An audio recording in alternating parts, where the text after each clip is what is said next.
Today I'm gonna do a Lasik eye video. For those of you that don't know what this is, they think they're clicking to watch the Lasik eye surgery happen. You've been mistaken, so don't let me waste your time. You can find those on the YouTube.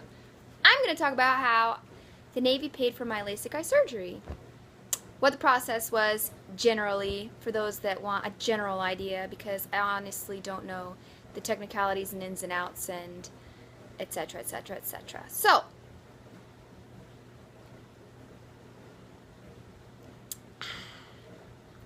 I got to the fleet because I think that's when you can get it. I obviously don't think you can get it in A school or C school. I got to the fleet in March of 2012, almost a year ago. No, March 2013, almost a year ago. And then I went to the eye doctor, just the regular eye doctor. You don't go make an appointment with a LASIK person. You go to Navy optometry. And it was in June that I went to the regular eye doctor. During that appointment, I had my eye exam, and I asked, when I was scheduling the appointment, I was like, I would like to schedule an eye exam, and I'm interested in LASIK eye surgery. So he noted that because they kind of screen you to see if you're a good candidate. Sometimes, like, I have an astigmatism, and I still got LASIK eye surgery. But there are some things that the regular eye doctor can tell by looking at your eye that would mean you're not a good candidate. Like if your eye prescription has changed a lot in the last couple years, and it's not consistent. So, what they did was, I went to my eye appointment in June, and they looked at my eyes and saw that my prescription hadn't changed since the last time I had an eye exam, which was 1 year prior. Now, if you hadn't been in the military for very long and you go to the eye doctor, they have nothing to compare it with. So, if you bring civilian eye exams from the past, they can actually see if your prescription has changed. Otherwise, you have your very first appointment with the Navy. How do they have any way to tell if your eyes have changed a lot in the last year or past 2 years? You know what I mean? So, depending on how long you've been in, they can either refer to your past eye exams, or if you're really, really new, you'll have to bring eye exams from when you were a civilian. And if you didn't have insurance as a civilian, you didn't have eye exams, then you'll probably have to wait an additional year, get your eyes examined again, and then he will compare the two, and if your prescription hasn't changed, then he'll give you a sheet of paper. Well, he just went off of what my eyes were the year prior, and they didn't change much, and in my civilian life, I had eye exams every year, and my eyes didn't change hardly at all. I had negative, oh, it's raining, I had negative 2.25 and negative 2 in my eyeballs, which came out to be like, you know, people have 20/20 vision. Mine was like 2100 and something else. So anyhow, the Navy optometrist gave me a sheet of paper that said, yeah, I'm a good candidate, but I need to get it authorized by my command. And this is where they'll put you on a priority list. I think it's level 1, 2, 3, 4. You have priority levels, and on this sheet of paper, there will be, you'll have to submit a chit, and everyone at your command can help you with that if you don't know how to do that, but it's a special request chit to get LASIK eye surgery. So if you're going to deploy soon and your CO knows that, of course he's not going to say you can go in for LASIK because you're going to be deploying. So depending on your deployment status and how long, like I'm shore duty, so it really didn't matter. You can be sea duty also, like if your ship just got back from deployment, you're not going to be deploying for a long time, you can submit that chit, and it's basically just a way for the Navy to know that you will be home for a while, right? So that you're not going to go on the flight deck and like miss your appointment or miss your, you know what I mean? So the Navy optometrist gave me a sheet of paper, and I had to put it in a blue folder, put in a special request chit. I didn't know how to do it at the time. I was still pretty new, and everybody at my command helped me, and I submitted that to my CO, and your CO will circle priority level 1, 2, 3, or 4. One guy at my command who was shore duty got priority level 2, and his wait time took a little bit longer than mine. I got priority level 1 for whatever reason. I don't know. if you flip over the paper, there's a list on the back as to help your CO kind of make the decision on what priority level you are. Like, priority level 1 are candidates that blah, blah, blah. Priority level 2 are candidates that blah, blah. And so your CO can, whatever. So if you're in goods with your CO, maybe he can give you priority level 1 if, you know, he's cool like that. Or she, because women can be COs also. So after that, the chick came back down the chain of command, and I was priority level 1, and I was very excited about that. And on that very same paper, in the bottom right-hand corner, there's an address that you're supposed to fax that approved chit to. So I went over to supply, and I had them fax my approved chit to this random address on this sheet of paper. And it kind of poofed. And then I was like really wary, like, did it fax right? And I didn't know if they would hear it. I didn't know anything. But you include your email address, and all that information is on that sheet of paper that you fax. And in a couple weeks, I had an email on my personal email address that said, "We received your blah, blah, blah. Please wait for blah, blah, blah, blah. And we'll contact you sometime." Like, they don't give you a set time. This was in June, this all went down. And then in August, I got an email then saying, "You've been selected as a da-da-da-da-da. Please stand by. We'll contact you to make an appointment, blah, blah, blah." So I was like, right on. And then my appointment came in September. And that was the initial, like, can you even have it? It's not an eye appointment with your optometrists. It's an appointment with the Lasik eye people. And because they're the ones that can tell in detail if you're a good candidate or not.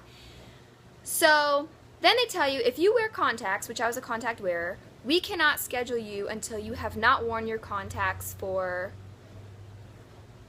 2 weeks, I think. Like, don't wear your contacts ever again, basically, because contacts change the shape of your cornea. So I was not able to wear my contacts from that point on. But they wouldn't even look at you for an appointment until you had not been wearing them for 2 weeks. So I had to wait 2 weeks, go in for my appointment. They're like, "Have you been wearing your contacts?" And I'm like, "No." And they're like, "Okay, well, don't ever wear them again. This is your first appointment." And then that was in October.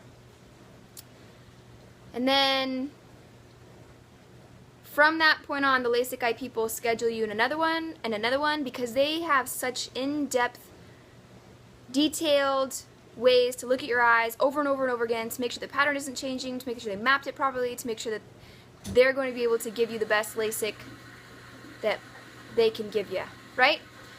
A lot of people were like, "Why would you want the Navy to pay for your LASIK eye surgery? The Navy's medical is crappy, blah, blah, blah, blah, blah." Well, a lot of people get frustrated because it is, like, my process went very smoothly. I think maybe because I was shore duty and it was easy for me to get in, and I happened to have priority level 1. Otherwise, I don't know what the wait time is for people. But from the time that I submitted it in June, my LASIK eye surgery was on January 7th, 2014. So, but I did hear from them. Like, the wait didn't seem so long because I did hear from them in August. I had my appointment in September. And then I started it all in, like, November, December, January, like, over and over and over again, the appointments that you need to get your LASIK eye surgery. So the initial thing you need to do is schedule an appointment with Navy Optometry. They'll compare your prescription from the last year, say if you're good, give you a piece of paper to submit to your CO. CO will approve it, whatever priority level. He'll give it back to you. You fax it to that number. Then you wait. Then you'll get an email or a phone call. I got email and a phone call, but I missed the phone call, obviously, because I am bad at phones. And then I saw my email, and I was like, "Oh!" And then my appointment was in September. And they're like, "Don't wear your contacts anymore." And then I had more appointments that led up to my LASIK eye surgery on January 7th. And what was the surgery like? Well, when you get to that point, they prep you. There's two different kinds you'll be. Oh, let me backtrack. Those that are scared to have the Navy touch your eyes, don't be. These are the same LASIK eye surgeons, well, at least here in San Diego, that do LASIK eye surgery for, like, pilots and Navy SEALs. And do you think that they would have some crummy surgeon practicing on your eyes? No, these guys are really good at what they do. My vision is now 2012, and as my flaps heal, because he said it takes about 3 months for my flaps to heal completely, I'll have another appointment, and he's suspecting that my vision will go to 2010, which I think is what they call supervision. But they determine whether or not you're going to have PRK or Lasik. I had Lasik. That's where the laser cuts the flap. It's not a blade anymore for you old school folks. I didn't Google any of this. I had no idea really what they were going to do to my face. I don't think that I would have felt, I kind of would have been a little like freaked out if I had watched all these videos that I watched. I watched them after I had LASIK eye surgery, and I was like, oh my god, that's kind of weird. So I didn't psych myself out at all because I had no idea what they were doing. But I guess in the back in the day they used an actual blade to cut the flap. But now it's a laser. It's complete laser. And then PRK is when they actually they kind of shave it off. They scuff it up. You don't even have a flap. It's just like a raw, and then they put a contact on, which they call a bandage. PRK experiences is entirely different. It's a lot more painful recovery, because you can imagine they scratchy. But the process for both is literally like 20 minutes. The day I got there, I sat in the waiting room, and then 5 minutes later I was in. They put numbing drops in my eyes. I moved to this other room that had a machine that cut the flap. So what they did was, the only part that's uncomfortable is a suction cup ring. It doesn't touch your pupil and your iris. It's a ring that goes around like the white part of your eye, and it, I guess, holds your eye still, or I don't know. I need a bang trim. I need to schedule a bang trim after I make this video. The suction cup ring sucks to your eye, but you have numbing drops. You honestly can't feel anything. Oh, they do numbing drops, and then they'll draw like purple line with a purple pen on your eyeball. They'll draw it. You cannot feel anything because your eye is completely numb. They'll just have you stare forward, and then he's like drawing on your eye. So you can kind of see it, and you're like, that's weird. But you honestly can't feel anything. The suction cup ring feels like pressure. Feels like if you were to push on your eyeball kind of hard. Not super hard, but close your eye and like push on your eye. It just felt like pressure. It didn't hurt at all. It was just like, it could be uncomfortable. I didn't mind it. It was just like, oh, weird, pressure. And then that's when they cut with the laser, and then I didn't even move from the little bed I was in when the laser cut my eye. And then they did the one, and then it gets completely black. Like I couldn't see out of that eye for a split second, but then your vision comes back. It's just the suction doing weird things. But never fear. And then they wheeled me into under this other thing that actually did the thing with the laser, and you could hear it tick, tick, tick, tick, tick, and you can smell it. It smells really bad. It wasn't uncomfortable, it didn't hurt, it didn't do anything, but the smell was really bad. It's literally your eyeball, the laser's like burning. I don't know if it smells like burning flesh or what. It's really just, it's disgusting. All the laser eye surgeons and people in there have the little thing on their face, you know, and you don't, so you smell that. It's good stuff. Being under the suction cup ring and the laser cutter took all of like 30 seconds. Both eyes. And then they just wheel you under, and then you're in there for like literally 1 minute, and then it's over. Being in the door, waiting room, until I was walking out with my shades on was 20 minutes. It was so fast. Between the drops, moving rooms, suction, laser, walking out, it was the fastest thing ever. Then they tell you to go to sleep. Right after your surgery. For LASIK eye people, the most uncomfortable state is the following 2 to 3 hours after your LASIK eye surgery, and that's why they tell you to just sleep right through it. My eyes, have you ever had like your eyes so tired they kind of burn? You're just tired of holding your eyes open, it burns a little, like you're just like, you want to close your eyes? That's kind of what it felt like to me. I slept for like half an hour, and then I was awake. I couldn't do anything, and I was like trying to see on my phone. Everything was really fuzzy, and my eyes were really tired. I probably shouldn't have been doing that, but recovery was really, really easy. And then after that, 2 or 3 hours, things would kind of be fuzzy for a couple days, and it's only gotten better and better, and better and better and better. People talk about LASIK giving you halos in the nighttime and dry eye syndrome and whatever else, and I'm not having that problem. Before I had LASIK eye surgery, I would have the night blindness where I would see the light, the stoplight is red, right? And then I would have like streaks of red, like a star of just lines, like coming straight into my, it was so hard for me to see. And I think the LASIK kind of helped in the way that, like if you didn't have that at all before, you might see halos now, and sometimes it goes away after time, sometimes it doesn't. But it improved mine in the way that I don't see those starbursts anymore. I can see the light, and this is only at nighttime, I can see the light, and then maybe there's like a hazy glow just ever so slightly around the light. That's what they call a halo. Some people's halos are worse. Mine's not bad at all. So when I drive at night now, it's really not as hard. It's really not as difficult as it used to be for me. And as far as dry eyes, when they put the suction cup and do the laser and all that, it damages your nerve endings in your eye, the nerves that naturally produce tears. And all you have to do during recovery is they give you a bunch of eye drops. I had 3 different kinds of eye drops, and then like the regular, they use sustained tears like constantly, because the wetter you keep your eye, the easier your eyelids will blink over your flap, and recovery is so much better. If you don't use those eye drops and you get dry eye, and then you blink and stuff, you could lift your flap. So just keep the eye drops like crazy. Now, it was January 7th, today is March 1st? My watch thinks it's the 29th of February. Today is March 1st, so it's been almost 2 months. My only issue is dry eyes in the morning, but as your nerve endings heal, your eyes will produce natural tears over time, and things get better. If you're afraid of getting LASIK eye surgery, like you're afraid to look away and then they zap you and you're blind, that's not going to happen. There's a man in control of the laser as a backup, but the computer is in control of the laser initially. If you have any kind of twitch or any tiny, like a movement so small you don't even notice, the thing stops. There's no way that it will continue. Like in the same moment your eye even starts to think to move, the laser completely stops before anything. And it's really not difficult to not move your eye, because when you're getting LASIK eye surgery, you look up and there's this like red flashing light.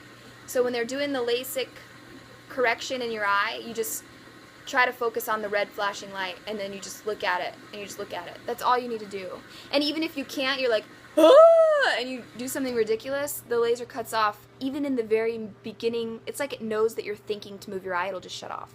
There's no possible way you personally could screw up your LASIK. There's no way. My bangs are driving me crazy. I'm sorry, guys. This is like the story of my life. That girl on YouTube that always fixes her bangs and talks about Navy stuff and does nails. Sorry, I don't know what that was. That was weird. Maybe it's the coffee. What else do I need to talk about? I think that's it. I think I covered it all. Anyhow, that was my LASIK experience. The Navy completely paid for everything. And then because, what determines whether you get PRK or LASIK is the, holy shit, is the thickness of your cornea? No, the thickness of something. Like, if there's not enough eye thickness to cut a flap, they need to shave it, because there's not enough there to create a flap. Can you get what I'm saying? Some people's eyes just don't. PRK is, so, time off. Okay, so I got LASIK eye surgery on January 7th. I had off January 8th, and I was back to work January 9th. They gave me 1 day off, and you can see the next day. Like, I drove to my follow-up appointment the very next day for LASIK. Easy cheese. PRK, they give you 1 week off, because the healing process is really painful, actually. You actually get pain pills and maybe numbing drops, because it's literally like scratches on your eye. They just scratch off that crap on your eye. But as long as you stay up on the meds, you stay up on the drops, recovery's a lot easier. Don't neglect to do that. You're like, oh, it feels pretty good. Don't not take it because it feels good, because you're ahead of the game. Just stay ahead of it, stay ahead of the pain, stay ahead of everything when you're doing PRK, and you'll be better off than if you neglect to take care of that. I gotta call my bang trim lady. Get this handled. Okay? So I got LASIK. I also opted for this study they're doing. I love studies. There's 2 different ways they map your eyes. They have 2 different ways to map. I don't know if it's the depth or the correction or what. And they're trying to figure out which mapping is better. right now they have no idea. It looks like they both do exactly the same thing. So they obviously aren't going to give me the worst of the two because they don't know which the worst of the two are. So I volunteered to randomly get selected to do one of the mappings versus the other, and I'm in a study. So I'm going to have more appointments than people that didn't have the study just to help them figure out what's best. So I volunteered for that. You don't have to, but I did. So I like volunteering. Okay. I can see a lot better. My vision wasn't super horrible. Like, I know some people with -4. I think Raquel, my friend Raquel, has like -4 or some crazy. Mine was only -2. So like everyone's like, oh my gosh, can you see so great now? And I'm like, yeah, I can. But it just feels like I have my contacts in. Like it wasn't super drastic for me. Sorry. Like everyone's super excited. I bet it would have been a lot cooler if my vision was really shitty. But it wasn't too bad. Anyway, I'm gonna go.